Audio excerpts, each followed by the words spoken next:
വനം വകുപ്പിന്റെ കെടുകാര്യസ്ഥത മൂലം വീണ്ടും ഒരു മനുഷ്യജീവൻ കൂടി വയനാട്ടിൽ പൊലിഞ്ഞിരിക്കുന്നത് സംസ്ഥാന സർക്കാരിന്റെ നിരുത്തരവാദിത്തപരമായ സമീപനങ്ങൾക്ക് തെളിവാണ്.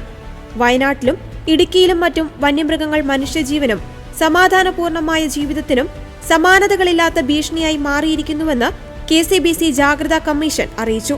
മുൻകാലങ്ങളിൽ നിന്നും വ്യത്യസ്തമായി വനത്തിന്റെ സമീപ പ്രദേശങ്ങളിൽ മാത്രമല്ല, കിലോമീറ്ററുകൾ ദൂരെ ജീവിക്കുന്ന ഗ്രാമീണർക്കും വന്യമൃഗശല്യം വലിയ വെല്ലുവിളി ഉയർത്തിയിട്ടുണ്ട്.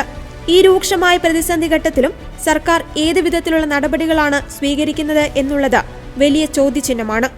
ഇത്തരം വെല്ലുവിളികൾ പതിനായിരക്കണക്കിന് ജനങ്ങൾ നേരിടുന്നതിനിടയിലും കൂടുതൽ ജനദ്രോഹപരമായ വകുപ്പുകൾ ഉൾപ്പെടുത്തി വനനിയമം പരിഷ്കരിക്കുന്നതിനാണ് സർക്കാർ നീക്കം നടത്തിയത്. പ്രതിഷേധങ്ങളെ തുടർന്ന് പരിഷ്കരണ ശ്രമം സംസ്ഥാന സർക്കാർ പിൻവലിച്ചെങ്കിലും കഴിഞ്ഞ ദിവസം അതിനെതിരായി പ്രമേയം പാസാക്കിയ ഫോറസ്റ്റ് റേഞ്ചേഴ്സ് ഫോറത്തിന്റെ നടപടി അത്യന്തം അപലപനീയമാണ്.